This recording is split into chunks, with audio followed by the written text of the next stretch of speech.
2 Chronicles 32. After the things and this faithfulness, Sennacherib,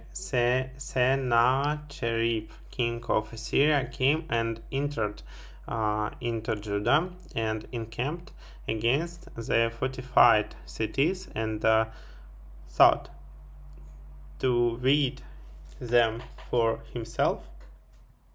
And when Hezekiah saw that Sennacherib was come and that he was purposed to fight against Jerusalem, he took counsel with his princes and his mighty men to stop the waters of the fountations which were without the city, and they helped him. So there was gathered so much people together, and they stopped all the fountains, and the brook that flowed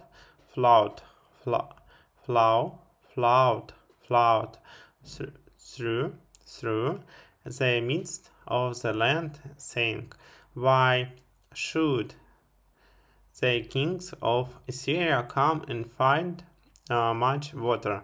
And he took courage and built up all the wall that was broken down and raised it up to the towers, and the other wall without and strengthened Milo in the city of David, and made weapons and shields in abundance. And he set captains of war over the people, and gathered them together to him in the broad place at the gate of the city, and spake comfortably to them, saying, "Be strong and of good courage. Be not afraid nor dismayed for the king of Assyria, nor for all the multitude that is with him, for there is a greater with us than with him. With him is an arm of flesh, but with us in Jehovah our God to help us and to fight our battles." And the people rested themselves upon the words of Hezekiah, king of Judah.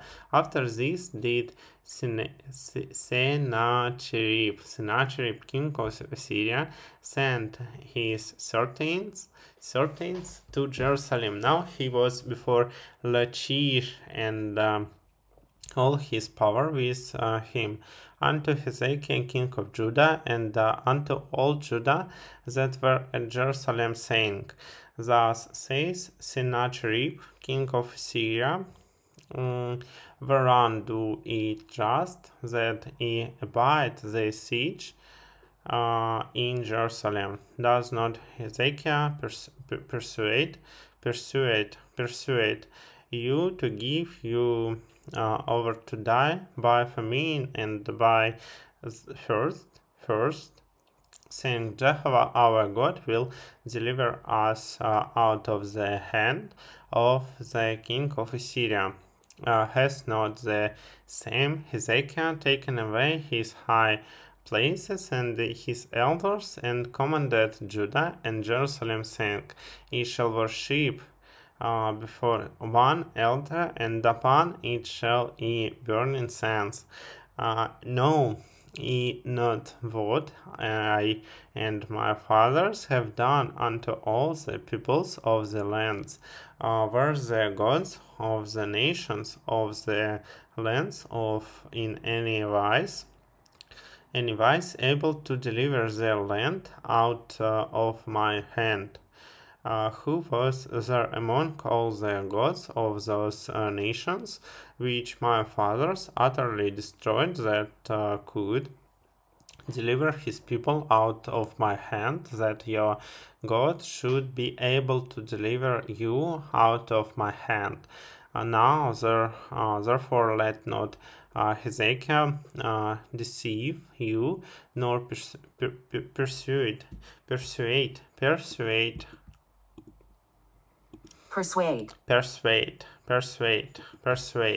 you after this manner, neither believe ye him.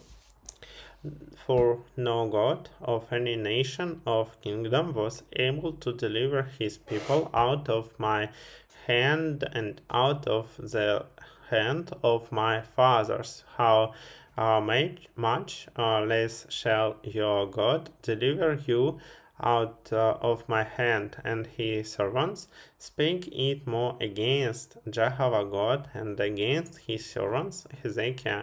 He wrote also letters to rail on Jehovah the God of Israel and to speak against him, saying, as the gods of the nations of the lands which have not delivered their people out of my hand, so shall not the God of Hezekiah deliver his people out of my hand. And they cried with a loud voice in the Jews' language unto the people of Jerusalem that were on the wall to affright them and to trouble them that they might take the city. And they spake of the God of Jerusalem as of the gods of the peoples of the earth, which are the work of man's hands. And Hezekiah the king of Assyria, the prophet, the son of Amos, prayed because of this, and cried to heaven. And Jehovah sent an angel who cut off all the mighty men of valor, and the leaders of and the captains in the camp of the king of Assyria, and he returned with shame of face to his own land. And when he was come into the house of his God, they that came forth from his own bowels slew him there with the sword.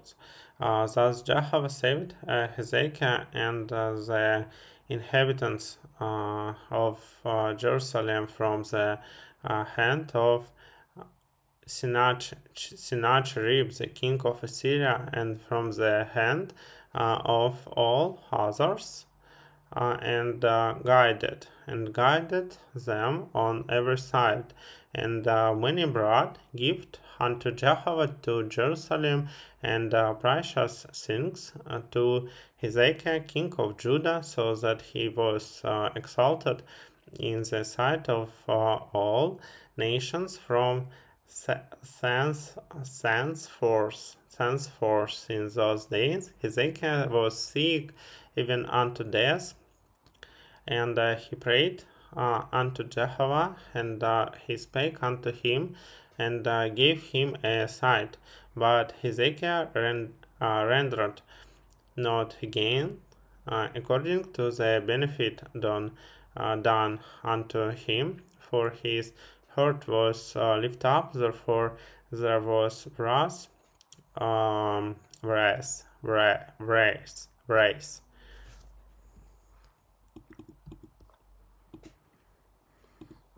wrath upon him and upon Judah and Jerusalem. Notwithstanding, Hezekiah humbled himself for the pride of his heart, both he and the inhabitants of Jerusalem, so that the wrath of Jehovah came not upon them in the days of Hezekiah.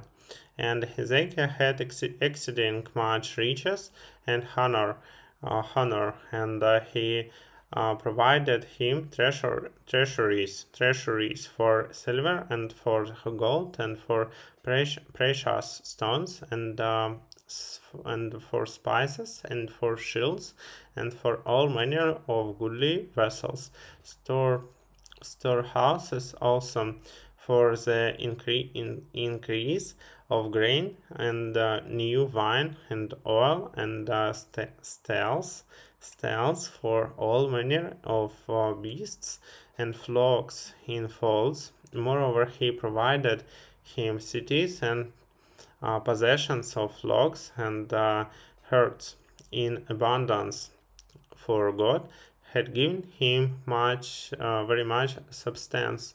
This same Hezekiah also stopped the upper spring of the waters of Gihon and brought them straight down on the west side of the city of David, and Hezekiah prospered in all his works.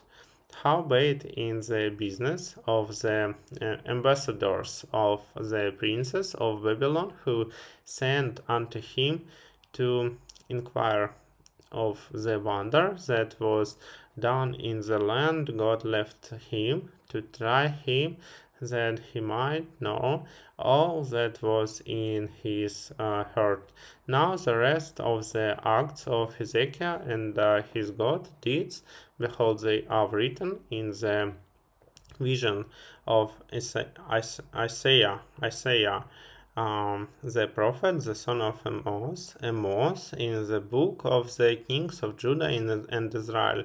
And Hezekiah slept with his fathers, and they buried him in the ascent of the sepulchres of the sons of David, and all Judah and the inhabitants of Jerusalem did him honor at his death.